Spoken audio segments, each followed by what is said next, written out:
Is political consultant Grahame Morris and political strategist Bruce Hawker. Gentlemen, thanks so much for joining me this afternoon. Now, Grahame, first to you. Are you surprised that Tony Abbott's made the decision that he has? No. In fact, on this program, several times late last year we were saying the same thing. And look, if all the journalists and everyone could take their brains out of the back pocket and put them back in their head, it's not all that hard to work out. The former Prime Minister has spent most of his working life as a politician. That's what he does. He's a politician. And some of those challenging and interesting sort of opportunities just haven't arisen for him. They may in the future, but not yet. And there are a number of people, including me, out there just having a look at what, trying to help if he wanted to have different opportunities. But, he's not the chairman of a current board. He's not really a diplomat. All these ideas about going to the Holy See is just twee sort of cliches. So, not by default, but by choice, he's staying where his career is. Even before his career, he was a part-time priest and then a part-time journalist, then into politics. So I don't find it surprising at all. In fact, it's sort of common sense. Bruce, I'm not surprised by this at all. I'm sure you're not either, but fair enough. He does believe he's got a lot more to give in Parliament. He's certainly framing himself as the convener of the right faction. Is there any problem with that? Well, not from the Labor Party's point of view, I suspect. Look, I think he's going to be the focal point for everybody who's unhappy with Malcolm Turnbull and his leadership of the country and the Liberal Party, and I think that's why Turnbull would be very disappointed that he's not leaving, and a lot of people inside the right of the Liberal Party in the caucus there are going to be quite happy that he remains. I don't think he's got any prospects of ever becoming Prime Minister again, if that's what his aim is to be. If it's to hold Turnbull accountable to the Conservative wing of the Liberal Party, then I think he's going to have a lot of work cut out for him, but I suspect that he'll be doing that job with a lot of enthusiasm. Yeah, Grahame, look, there was some talk about, I don't think any serious talk about him looking at a career outside of politics, but is there a bit of a myth to this that, all ex-politicians have huge corporate prospects when they leave politics? It is a lot harder than it's made out to be. Do you agree? Well, the transition is hard, and particularly in the current economic climate. It's not as if there's lots of new companies springing up everywhere, or lots of chairmen walking away. Look, a former Prime Minister, particularly a young one, as energetic as Tony, and as experienced as Tony, is very hard to place in the business community. Where would the logical place for him be? It's hard.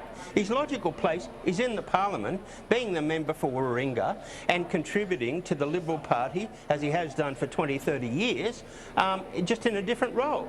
The idea, that somehow or other he becomes leader, just think of what would have to happen.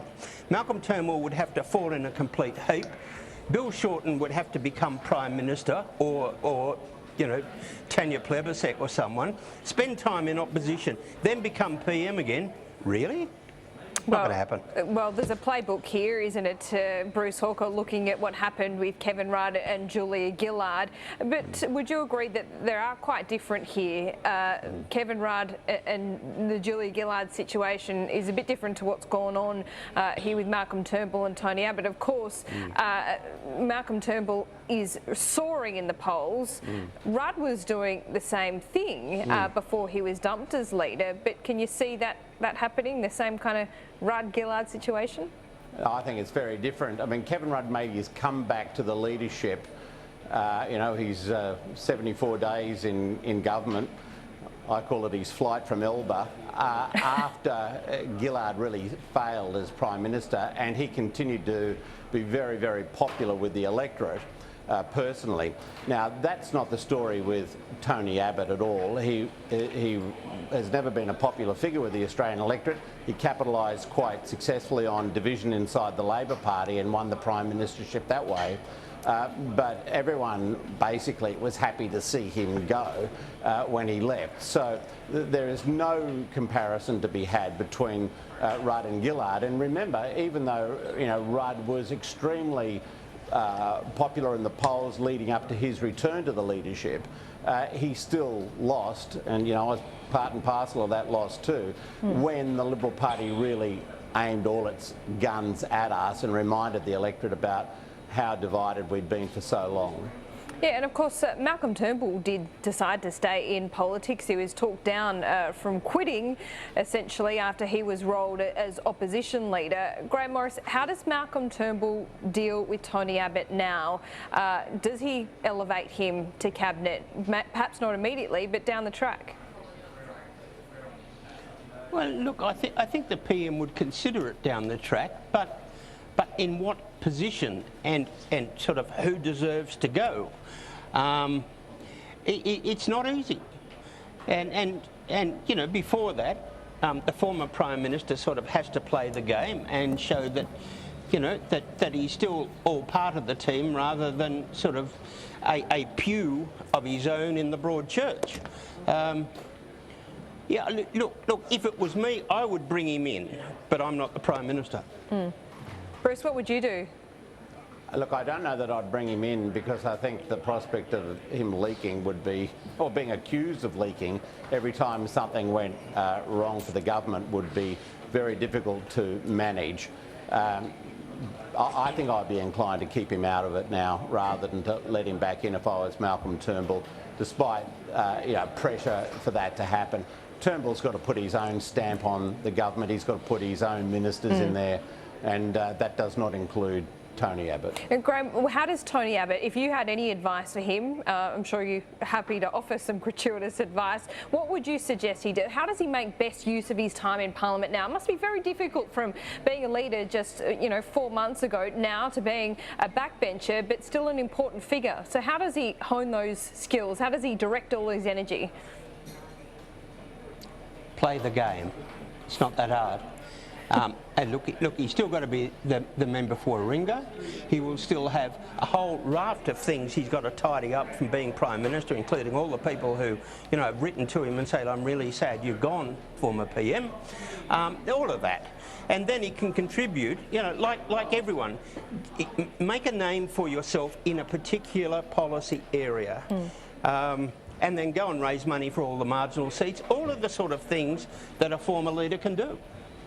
Yeah, look, let's turn our attention now to another former leader, and that is Kevin Rudd. It's no secret that he has been campaigning, and he does have his eye on the new Secretary General role at the UN, which will be decided by the end of this year. Bruce Hawker, of course, it's very important for Kevin Rudd that the Turnbull government does endorse his bid for that job, but there already seems to be a bit of dissent. Eric Abbott was on the program a little earlier saying that he would not like to see Malcolm Turnbull endorse Kevin Rudd whatsoever. Perhaps not a surprise, but how damaging is that? Well, God forbid that an Australian would be endorsed by an Australian government for such an important role. I mean, I think it's absolutely appalling that Eric Abbott would even say that. Whether Kevin Rudd wins or not, you would expect that the government of the day would fall behind him. Because it's such an important role for an Australian to hold, and it can only reflect well on Australia. So I would hope that the Australian Prime Minister would ignore the former minister, and who I think is really yesterday's man, by the way, and endorse Rudd for the Secretary General's position.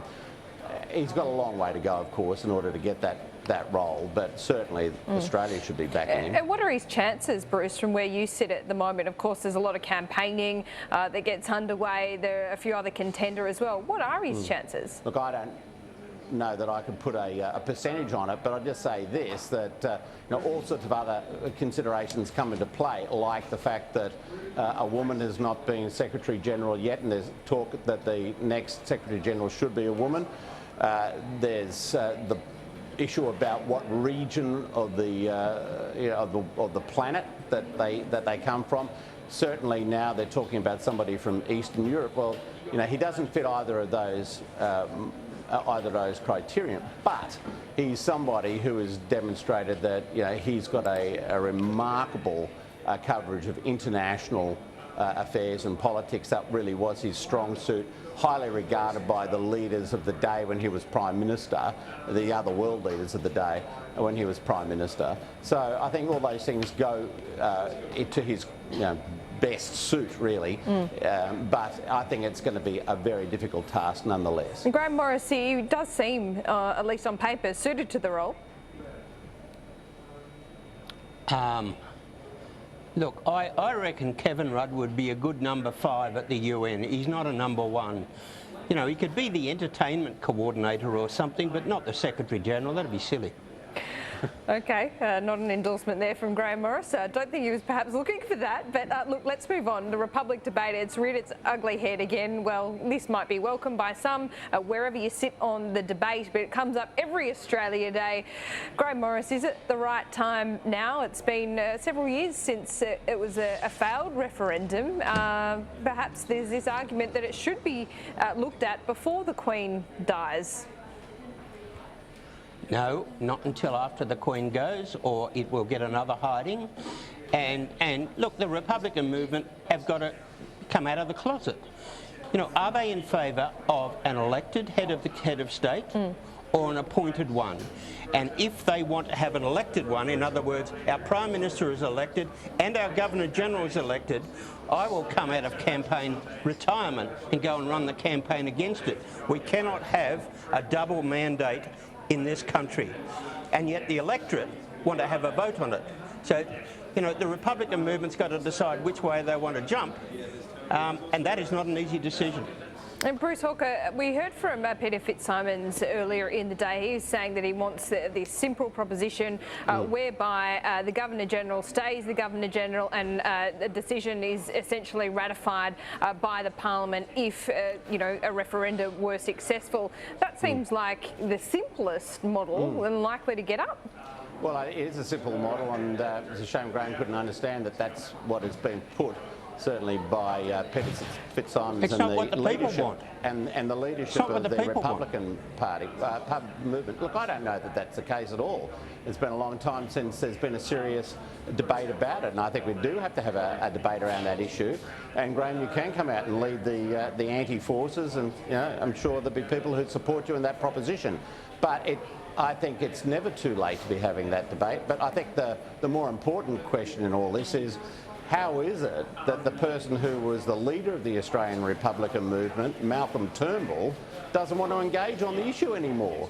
And that's because the Erica Bettses and all these other people inside the Liberal Party who still hold considerable sway, you know, would have him for lunch if he did that. So it comes back to the whole problem that Malcolm Turnbull's got about saying one thing and doing something completely different. At some stage, he's going to have to actually, you know, do a few things and say a few things that coincide. At the moment, he says a lot of things and does other things. Well, the Republican debate is a classic example of that. He was their leader, and yet we hear nothing about him. All he seems to want to do is hope that the Queen, wait for the Queen to die, and then have a debate about it then, and hope that she doesn't die too soon. I want to look at one final issue, and this, Grahame Morris, just looking at Clive Palmer, polling looking pretty dismal. Can he survive the next election? Well, look, he's a failed party leader. He's a belly flopper as a businessman, and by the look of it, he's going to get a hiding in his own electorate. I have no idea, you know, I think Clive would get marks if he walked away from Parliament now and said, I'm going back to tidy up the mess I've created in business.